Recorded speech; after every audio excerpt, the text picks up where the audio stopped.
Hey everyone, today I'm going to teach you how to add a capture card to OBS. Without any further ado, let's get started. First, open your OBS application on your computer. Now, here's an important note before we proceed. Make sure your capture card is already connected to your computer.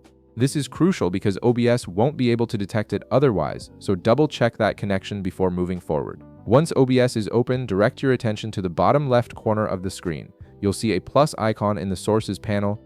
Go ahead and click on that plus icon, and from the menu that appears, select Video Capture Device. This is the option that allows OBS to recognize and use your capture card as a video source. A new window will pop up asking you to name your source. In the text field, enter a descriptive name. For example, you can simply type capture card. This helps you keep your sources organized, especially if you plan to add multiple devices later. After entering the name, click OK to proceed. Now, although I don't have a capture card connected right now, I'll walk you through the next steps so you know exactly what to do when yours is plugged in. Once you click OK, another window will open with Device Settings. At the top of this window, you'll see a section labeled Device.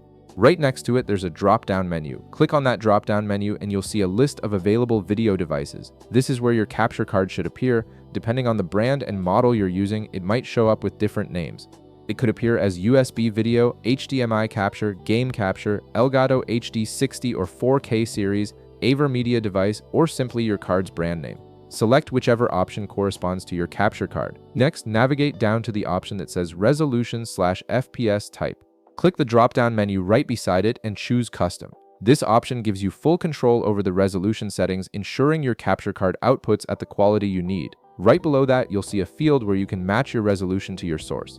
For example, if you're capturing gameplay or video at Full HD, type 1920 x 1080. This ensures your capture card is set to the correct resolution for optimal video quality and performance. Once you've entered the resolution, go ahead and click OK. OBS will now apply these settings and your capture card will be added as a source in your scene. You should now see the video feed from your capture card displayed in your OBS preview window, ready to stream or record. And that's it. You've successfully added your capture card to OBS and configured it for use. If this video helped you out, be sure to leave a like, subscribe, and I'll see you in the next one.